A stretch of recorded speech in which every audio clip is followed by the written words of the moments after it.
ಮಂಗಳೂರು ಹೊರವಲಯದ ಮಂಜನಾಡಿಯ ಮೊಂಟೆ ಪದುವನಲ್ಲಿ ಒಂದು ದುರಂತ ನಡೆದು ಹೋಗಿದೆ. ನಿನ್ನೆ ರಾತ್ರಿಯಿಂದ ಭಾರಿ ಮಳೆ ಸುರಿತಾ ಇತ್ತು. ಅದಕ್ಕೆ ಗುಡ್ಡ ಕುಸಿದು ಒಂದೇ ಮನೆಯ 4 ಜನ ಈಗ ಮಣ್ಣಿನಡಿಗೆ ಇರುವಂಥದ್ದು. ಗುಡ್ಡ ಕುಸಿದು ಮನೆ ಮೇಲೆ ಬಿದ್ದ ಹಿನ್ನೆಲೆಯಲ್ಲಿ ಈ ಒಂದು ದುರಂತ ನಡೆದು ಹೋಗಿದೆ.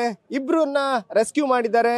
4 ಜನ ಮಣ್ಣಿನ ಅಡಿಗಿದ್ದಾರೆ. ಅಂದರೆ ಮಣ್ಣು ಮನೆಯ ಮೇಲೆ ಬಿದ್ದ ಕಾರಣ ಮನೆಯ ಅಡಿಯಲ್ಲಿ ಏನು ಅವಶೇಷಗಳಿದೆ ಅದರ ಅಡಿಯಲ್ಲಿ ಸಿಕ್ಕಾಕೊಂಡಿದ್ದಾರೆ. ನೀವು ನೋಡ್ಬೋದು, ನಾನು ಅದೇ ಒಂದು ಭಾಗದಲ್ಲಿದ್ದೇನೆ. ಇದು ಮೊಂಟೆ ಪದುವಿನಲ್ಲಿ ಇರುವಂತಹ ಒಂದು ಮನೆ, ಅಂದರೆ ಕಾಂತಪ್ಪ ಪೂಜಾರಿ ಅನ್ನೋರಿಗೆ ಸೇರಿದಂಥ ಮನೆ. ತುಂಬ ಇಂಟೀರಿಯರ್, ಅಂದರೆ ತುಂಬ ಗ್ರಾಮೀಣ ಭಾಗ ಇದು. ಈ ಭಾಗದಲ್ಲಿ ರಸ್ತೆ ಕೂಡ ಇಲ್ಲ. ಒಂದು ಕಾಲು ರಸ್ತೆಯಲ್ಲಿ ಬರಬೇಕು. ಕಾಲು ರಸ್ತೆಯಲ್ಲಿ ಬಂದು ಈ ಒಂದು ಪ್ರದೇಶ ಇದೆ.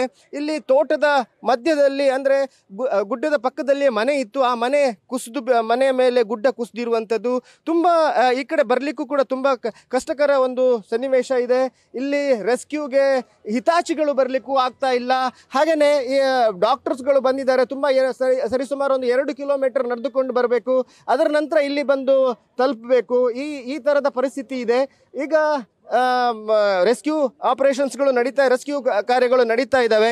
ನೀವು ನೋಡ್ಬೋದು, ಈಗಾಗಲೇ ಜಿಲ್ಲಾಡಳಿತದ ಅಧಿಕಾರಿಗಳು ಬಂದಿದ್ದಾರೆ, ಹಿರಿಯ ಪೊಲೀಸ್ ಅಧಿಕಾರಿಗಳು ಬಂದಿದ್ದಾರೆ. ಹಾಗೆಯೇ ರೆಸ್ಕ್ಯೂಗೆ NDRF ಟೀಮ್ ಇದೆ, SDRF ಟೀಮ್ ಇದೆ, ಡಾಕ್ಟರ್ಸ್ಗಳ ಒಂದು ಟೀಮ್ ಕೂಡ ಬಂದಿದೆ, ಆ್ಯಂಬುಲೆನ್ಸ್ ಕೂಡ ಬಂದಿದೆ. ಆದರೆ ರೆಸ್ಕ್ಯೂ ಮಾಡಲಿಕ್ಕೆ, ಅಂದರೆ ಭಾರಿ ಗಾತ್ರದ ಪ್ರಮಾಣದಲ್ಲಿ ಮಣ್ಣು ಬಿದ್ದ ಹಿನ್ನೆಲೆಯಲ್ಲಿ ಅದನ್ನು ತೆಗಿಬೇಕಾದ್ರೆ ಹಿತಾಚಿಗಳು ಬರಬೇಕು. ಅದು ಹಿತಾಚಿ ಬರುವಂತಹ ಪರಿಸ್ಥಿತಿ ಇಲ್ಲ. ಯಾಕಂದರೆ ಕಾಲು ದಾರಿಯಲ್ಲೇ ಬರಬೇಕು. ಇಲ್ಲಿ ಪಕ್ಕದಲ್ಲೇ ಒಂದು ನದಿ, ಚಿಕ್ಕದೊಂದು ತೊರೆ ಹರಿಯುತ್ತೆ, ಅದು ಉಕ್ಕಿ ಹರಿತಾ ಇದೆ. ಈ ಹಿನ್ನೆಲೆಯಲ್ಲಿ ಈ ಒಂದು ರೆಸ್ಕ್ಯೂ ಕಾರ್ಯಕ್ಕೆ ತುಂಬ ಅಡಚಣೆ ಉಂಟಾಗಿದೆ ಅಂತಲೇ ಹೇಳ್ಬೋದು. ಇಲ್ಲಿ ನಮ್ಮೊಂದಿಗೆ ಇಲ್ಲಿಯ ಸ್ಥಳೀಯರಿದ್ದಾರೆ, ಅವರನ್ನೇ ಮಾತಾಡಿಸ್ತೀನಿ. ಇದರಲ್ಲಿ ಎಷ್ಟು 6 ಜನ ಇದ್ರು. ಈಗ ಇದರಲ್ಲಿ 2 ರಕ್ಷಣೆ ಮಾಡಲಾಗಿದೆ, 4 ಜನ ಒಳಗಡೆ ಇದೆ. ನೀವು ಏನು ನೋಡಿದ್ರಿ? ನಾನು ಕಣ್ಣಾರೆ ಕಂಡಿದ್ದೇನೆ. ತನ್ನ ಮಗುವನ್ನು ತಾಯಿ ಅಪ್ಪಿ ಹಿಡಿದು ಆ ತಾಯಿಯ ಕಾಲಿನ ಮೇಲೆ ಸ್ಲ್ಯಾಬ್ ಕಂಪ್ಲೀಟ್ ಪ್ಯಾಚ್ ಆಗಿದೆ. ಅದನ್ನು ನನಗೆ ಮಾತನಾಡಲಿಕ್ಕೆ ಆಗೋದಿಲ್ಲ. ಯಾಕೆಂದರೆ ಆ ಸ್ಲ್ಯಾಪನ್ನು ತೆಗೆಯಲಿಕ್ಕೆ ಬೇರೆ ಬೇರೆ ಜಾಕ್, NDRF, ನಮ್ಮ ಪೊಲೀಸ್ ಇಲಾಖೆ, ನಮ್ಮ ತಹಸೀಲ್ದಾರ್ ಪುಟ್ಟರಾಜ್ ಅವರು ಬೆಳಿಗ್ಗೆ ಬಂದಿದೆ ಅರ್ಲಿ ಮಾರ್ನಿಂಗ್. ಅದರ ಒಟ್ಟಿಗೆ ನಮ್ಮ ADC ಅವರಿದ್ದಾರೆ, ಪ್ರತಿಯೊಬ್ಬ ಪೊಲೀಸ್ ಅಧಿಕಾರಿಗಳಿದ್ದಾರೆ, ತಾಲೂಕು ಆಫೀಸ್ನವರಿದ್ದಾರೆ, ಪ್ರತಿಯೊಬ್ಬ. ಅದರೊಟ್ಟಿಗೆ ಇಡೀ KSX ಡಾಕ್ಟರ್ನ ಅವರು ವಿಕ್ರಮ್ ಶೆಟ್ಟಿ ಒಟ್ಟಿಗೆ ಇಡೀ ತಂಡ ಉಂಟು. ಆಕ್ಸಿಜನ್ ಅದು ಇದು ಏನು ಬೇಕು. ಒಳಗೆ ಒಂದು ಸಣ್ಣ ಮಗುವಿನದೊಂದು ಬಾಡಿ ಬದಿಯಲ್ಲಿ ಉಂಟು, ತಾಯಿಯ ಒಂದು ಬಾಡಿ ಮೇಲ್ಕಡೆ ಸಿಕ್ಕಿ ಹಾಕಿದೆ. ಅದರ ಬಗ್ಗೆ ನಾವು ಜಾಸ್ತಿ ಗಮನ ಕೊಡಲಿಲ್ಲ. ಯಾಕೆಂದರೆ ಇದನ್ನು ಒಂದು ಸಾರಿ ಬಚಾವ್ ಮಾಡಬೇಕು. ಅದರೊಳಗೆ ಕಾಂತಪ್ಪ ಪೂಜಾರಿ ಅವರ ಕಾಲಿಗೆ ಸ್ವಲ್ಪ ಪೆಟ್ಟಾಗಿದೆ, ಅವರನ್ನು ಹಾಸ್ಪಿಟಲ್ KSX ಅಡ್ಮಿಟ್ ಮಾಡಿದ್ದಾರೆ. ಮತ್ತು ಸೀತಾರಾಮನಿಗೆ ಜಾಸ್ತಿ ಗಾಯ ಆಗಲಿಲ್ಲ, ಅವನೇ ಫಸ್ಟ್ ಹೊರಗಡೆ ಬಂದದ್ದು. ಒಟ್ಟು 6 ಜನ ಇದ್ದರು. ಆದರೆ ಈಗ ಏನೆಲ್ಲ ಪ್ರಯತ್ನ ಮಾಡಲಿಕ್ಕೆ ಉಂಟು ಅದೆಲ್ಲ ಪ್ರಯತ್ನ ಮಾಡಿದೆ. ದೊಡ್ಡ ಪರ್ವತ, ಮಾವಿನ ಮರ ಬಿದ್ದ ತಕ್ಷಣ ಮಣ್ಣೆಲ್ಲ ಜರಿದು ಒಂದೇ ಟೈಮ್ ಇದು ಒಂದು ಪ್ರಳಯದ ರೀತಿಯಲ್ಲಿ ಆಗಿದೆ. ಈ ರೀತಿ ನಾನು ಕೂಡ ನನ್ನ ಜೀವಮಾನದಲ್ಲಿ ಈ ರೀತಿ ಆದದ್ದು ನನಗೆ ಕಾಣಲಿಲ್ಲ.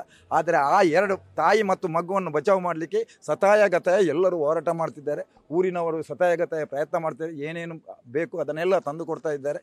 ಆದರೆ ಇಂಥ ಪ್ರಯತ್ನ ಇದು ಯುದ್ಧದ ಸಮಯದಲ್ಲಿ ಇಲ್ಲಿ ತುಂಬ ಗ್ರಾಮೀಣ ಭಾಗ, ಕಾಲು ರಸ್ತೆ ಇರುವಂಥದ್ದು, ಹಿತಾಚಿಗಳು ಬರ್ತಾ ಇಲ್ಲ. ಯಾವ ರೀತಿ ಇದು ನಡೀತಾ ಇದೆ? ಯಾಕೆಂದರೆ ನನಗೆ 6 ಗಂಟೆಗೆ ಇವರು ತಹಸೀಲ್ದಾರ್ ಏನಾದರೂ ಆಗಲಿ ಒಂದು 2 ಇಟಾಚಿ ಕಳಿಸಿ ಅಂತ ಹೇಳಿದರು. ಇಟಾಚಿ ನಮ್ಮಲ್ಲಿ ಕೂಡ ಉಂಟು, ದೊಡ್ಡ ಟ್ರೇಲರ್ ಬೇಕು. ಅದಕ್ಕಾಗಿ ಬೇರೆಯವರ ಕಡೆ ಶ್ರೀದೇವಿ ಮತ್ತು ವರದನ ಹತ್ರ ಹೇಳಿ 2 ಇಟಾಚಿ ತರಲಿಕ್ಕೆ, ಮತ್ತು ಬೇರೆ ಕಡೆಯಿಂದ ಕೂಡ ಇಟಾಚಿ ತರಲಿಕ್ಕೆ. ಇಟಾಚಿ ಎಲ್ಲ ಬಂದಾದ ತಕ್ಷಣ ಇಲ್ಲಿಗೆ ಬರಲಿಕ್ಕೆ ಸಾಧ್ಯ ಇಲ್ಲ. ಪುನಃ ರಿಟರ್ನ್ ಅಲ್ಲಿ ಇಟ್ಟಿದ್ದೇವೆ.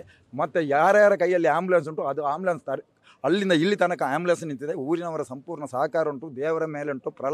ಪ್ರಳಯದ ರೀತಿಯಾಗಿದೆ, ಪ್ರಕೃತಿ ವಿಕೋಪ. ನಾವು ದೇವರಲ್ಲಿ ಪ್ರಾರ್ಥನೆ ಮಾಡಿದ್ವಿ, ಆ ತಾಯಿ ಮತ್ತು ಮಗು ದೇವರ ಆಶೀರ್ವಾದದಿಂದ ಸಹಿ ಸಲಾಮತ್ ಹೊರಗೆ ಬರಲಿ ಎಂದು ದೇವರಲ್ಲಿ ಪ್ರಾರ್ಥನೆ, ಬೇರೆ ಏನಿಲ್ಲ. ಈಗ ಈ ಭಾಗದಲ್ಲಿ ಈಗ ಹಿತಾಚಿ ಬರ್ತಾ ಇಲ್ಲ, ಹಾಗೆ ಯಾವ ರೀತಿ ಇದು ರೆಸ್ಕ್ಯೂ ನಡೀತಾ ಇದೆ? ಈಗ ಸ್ಲ್ಯಾಪನ್ನೇ ಕಟ್ಟಿಂಗ್ ಮಾಡಿ ಅದರೊಟ್ಟಿಗೆ ಸ್ಲ್ಯಾಪ್ ಇನ್ನೂ ಕೂಡ ಕೆಳಗೆ ಹೋಗಬಾರದ ರೀತಿಯಲ್ಲಿ ಜಾಕೆಲ್ಲ ತಂದು ಇಟ್ಟು, ಮರದ ಕೂಡ ಸಪೋರ್ಟ್ ಕೊಟ್ಟು, ದೊಡ್ಡ ಕಲ್ಲನ್ನು ಇಟ್ಟು ಆ ತಾಯಿ ಮತ್ತು ಮಗುವನ್ನು ಬಚಾವ್ ಮಾಡಲಿಕ್ಕೆ ಸತಾಯಗತಾಯ ಪ್ರಯತ್ನ ನಡೆಯುತ್ತುಂಟು. ಅದು ಪ್ರಯತ್ನ ದೇವರ ದಯದಿಂದ ಆಗ್ತದೆ. ಇಬ್ಬರು ಬದುಕ್ತಾರೆ. ಇದು ಇಲ್ಲಿಯ ಪರಿಸ್ಥಿತಿ.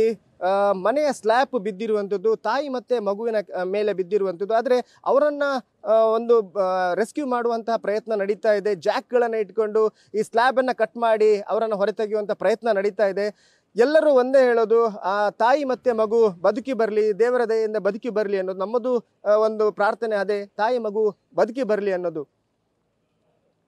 ಕ್ಯಾಮರಾಮನ್ ಪ್ರಶಾಂತ್ ಅವರೊಂದಿಗೆ Kiran news first Mangaluru. News first ನಿರ್ಭೀತಿಯಿಂದ ನಿಮ್ಮ ಪರವಾಗಿ.